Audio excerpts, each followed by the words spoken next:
The live TV, सच सबसे आगे। नमस्कार, द लाइव टीवी देख रहे हैं आप, आपके साथ मैं हूं आदित्य कुमार। नफरती लोगों ने और भारत सरकार की निष्क्रियता ने आज लाखों भारतीयों को खतरे में डाल दिया है। प्रधानमंत्री नरेंद्र मोदी ने इन लोगों को सींचा था, इन लोगों को उस पद पर बिठा दिया कि लोग इस तरह की बातें कर सके। आपने देखा कैसे भारतीय जनता पार्टी के दो प्रवक्ताओं ने नबी के बारे में टीवी चैनल पर बैठकर और सोशल मीडिया पर कैसे टिप्पणी की थी, जिसको लेकर किस तरह से विरोध हुआ, भारत की किस तरह से फजीहत हुई। अब एक खबर और सामने आई है जिसमें साफ तौर पर यह लिखा हुआ है, साफ साफ दिखाई दे रहा है कि नुपुर शर्मा के बयान पर भड़के कतर में हिंदू नहीं कर सकते अंतिम संस्कार। पूजा के लिए भी होती है परेशानी। आप समझिए ये परेशानी किसकी वजह से उठाई जा रही है। ये परेशानी इन नफरती लोगों की वजह से भारतीयों को उठानी पड़ रही है जो कतर में है। कतर में डिनर कैंसिल हुआ था, वो खबर भी आपने देखी होगी, कैसे वहां पर बातचीत करने के लिए गए थे, सारी चीजें प्लानिंग के स्वरूप हो रही थी, कतर भी पूरा सहयोग कर रहा था। लेकिन जिस तरीके से भारतीय जनता पार्टी के दो प्रवक्ताओं ने अभद्र भाषा का इस्तेमाल किया, उसके बाद से सारी चीजें खत्म हो गई है। अब देखिए वहां पर मतलब अंतिम संस्कार भी हिंदू नहीं कर सकते हैं, यह स्थिति हो गई है। और हिंदुओं को परेशान कौन कर रहा है? भारतीय जनता पार्टी के लोग। अगर सरकार ने तुरंत कार्रवाई की होती, अगर भारतीय जनता पार्टी ने ऐसे लोगों को रोका होता, तो शायद आज ये नौबत ना देखने को मिलती। आप बताइए, कभी किसी भारतीय जनता पार्टी के नेता के द्वारा इस तरह के शब्दों का इस्तेमाल किया गया हो और भारतीय जनता पार्टी की तरफ उन बयानों का विरोध किया गया हो, कहा गया हो कि नहीं ये बयान गलत है, ऐसा नहीं बोलना चाहिए, उनकी भर्त्सना की गई हो, उनकी आलोचना की गई हो? ऐसा कभी नहीं हुआ है, बल्कि ऊपर से उनको बढ़ावा दिया गया है। इस तरह घटिया बयान देने वाले बीजेपी में नहीं होने चाहिए। ऐसी बात भी बीजेपी को कहनी चाहिए कि इस तरह के जो बयानबाजी कर रहे हैं उनको भारतीय जनता पार्टी से निष्कासित कर दिया जाएगा, वो भारतीय जनता पार्टी में नहीं रह पाएंगे। लेकिन यह कार्रवाई कब की गई? यह कार्रवाई तब की गई जब अरब देशों में लगातार इस बात की मांग उठने लगी थी। अरब देशों में लगातार कहा जा रहा था कि इनके ऊपर कार्रवाई की जाए, तब जाकर भारतीय जनता पार्टी को यह फैसला लेना पड़ा। इससे साफ तौर पर समझ में आता है कि भारतीय जनता पार्टी ऐसे लोगों को बढ़ावा देती है जब उसको लगता है कि अब बहुत ज्यादा हो गया है, अब दिक्कत हो जाएगी, इससे हमको हमारी फजीहत हो जाएगी, तो फिर कार्रवाई कर दी जाती है। आप देखिए कैसे पैगंबर मोहम्मद के बारे में भाजपा प्रवक्ता नुपुर शर्मा के एक बयान से अब अरब देश कतर की नाराजगी काफी चर्चा में है। काफी चर्चा हो रही वहां कतर में किस तरह से नाराजगी हुई, डिनर कैंसिल हुआ।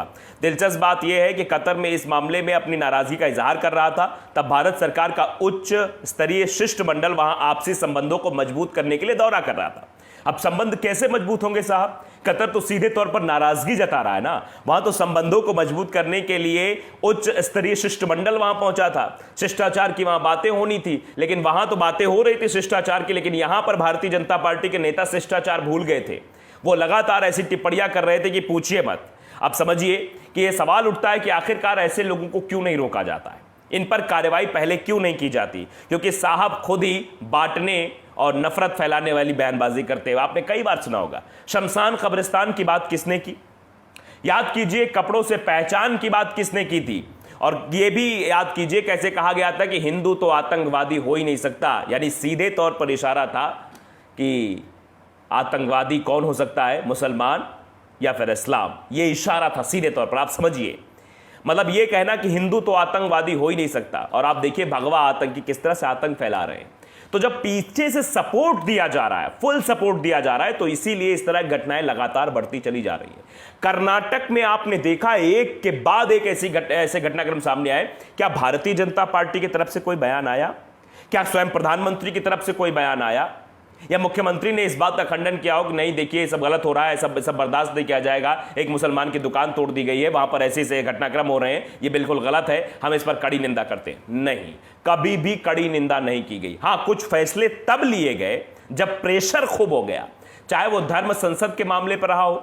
अगर सुप्रीम कोर्ट का प्रेशर ना रहा होता तो शायद है कि ये वसीम रिजवी और यति नरसिंहानंद सरस्वती गिरफ्तार होते, कतई ना होते। ये लगातार सुप्रीम कोर्ट के बारे में, लोकतंत्र के बारे में, संविधान के बारे में और मुसलमानों के बारे में तो मारो काटो की बात कर रहे थे साहब। लेकिन इनके ऊपर कार्रवाई कब हुई? जब सुप्रीम कोर्ट का दबाव हुआ। लखीमपुर मामले पे कार्रवाई कब हुई? जब सुप्रीम कोर्ट का दबाव हुआ। तो जब दबाव में आते हैं साहब, तभी कार्रवाई होती है। इसीलिए सवाल उठ जाता है कि आखिरकार इतने मसले हो गए, एक घटनाक्रम नहीं हुआ है, बहुत सारे ऐसे घटनाक्रम हुए हैं। उन घटनाक्रमों पर भारतीय जनता पार्टी ने या भारतीय जनता पार्टी की केंद्र में बैठी सरकार ने क्या त्वरित कार्रवाई उस मसले पर की है? नहीं की है, क्योंकि ये चाहते हैं कि ऐसे लोग बढ़ेंगे, ये नफरत फैलाने वाले लोग बढ़ेंगे तो हमारा व्यापार बढ़ेगा, व्यापार मतलब आप समझ ही सकते हैं कि नफरत की खेती कौन कर रहा है, कौन चाह रहा है कि देश में हिंदू मुसलमान फैल जाए, और इसको इस चीज से किसको प्रॉफिट हो रहा है यह भी आप बखूबी समझ सकते हैं। तो अंदाजा आप लगाइए देश को किस माहौल की ओर मोड़ा जा रहा है। तो इसीलिए सब नहीं हो रहा है। और शमशान, कब्रिस्तान, चुनाव जब आता है, चुनाव जब आसपास रहेगा तो इस तरह की भाषाओं का इस्तेमाल किया जाएगा कि आप पूछिए मत। भारतीय जनता पार्टी के विधायक तो यहां तक कह देते हैं कि रामनवमी में, जब रामनवमी होती है, जब दशहरा होता है जिसमें रावण का दहन किया जाता है, कहा था कि मुसलमानों को वहां पर दहन किया जाए। अब बताइए, बिहार के एक भारतीय जनता पार्टी के ही विधायक है।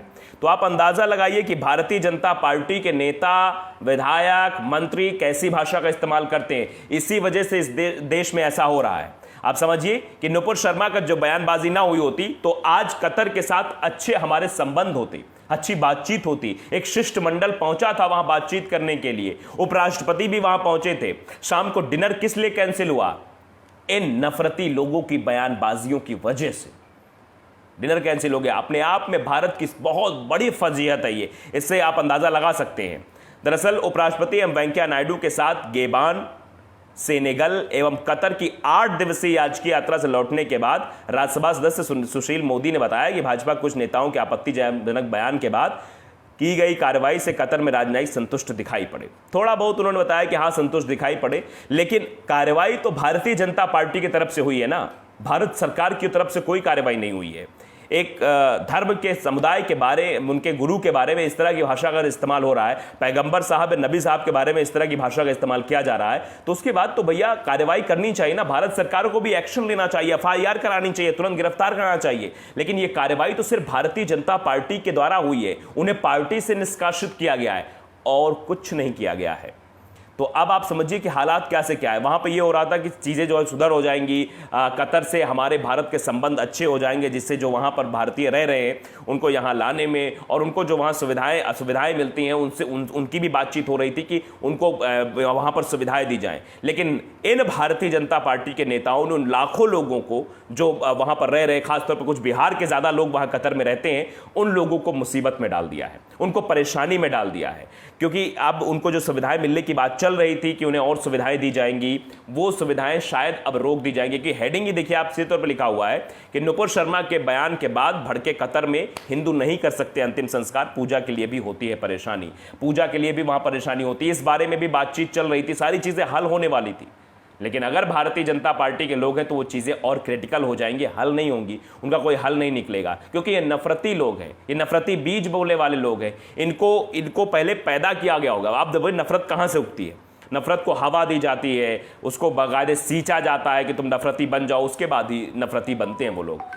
एक बैग आके नहीं हो जाता ये सब, पहले बाकायदे उनको ट्रेनिंग दी जाती होगी कि तुमको जाकर ये सब बोलना है, इस तरह के शब्दों का इस्तेमाल करना है, तब जाकर वो सब ऐसा करते हैं। और ये कौन कर रहा है, इन सब से किसका प्रॉफिट होने वाला है, ये आपको बखूबी मालूम है। इससे सिर्फ एक राजनीतिक पार्टी को फायदा है जिसके सहारे से यह सब कुछ हो रहा है, और इससे देश की खूब फजीहत भी हो रही है। लेकिन इन लोगों को नहीं समझ में आ रहा है, इन लोगों के लिए देश की अस्मिता नहीं, कुर्सी सबसे बड़ी अस्मिता है इनकी, बाकी और कुछ नहीं। तो द लाइव टीवी अगर आपने सब्सक्राइब नहीं किया, सब्सक्राइब जरूर करिए, बेल आइकन दबाइए ताकि सच खबर आप तक पहुंचती रहे। नमस्कार। द लाइव टीवी, सच सबसे आगे।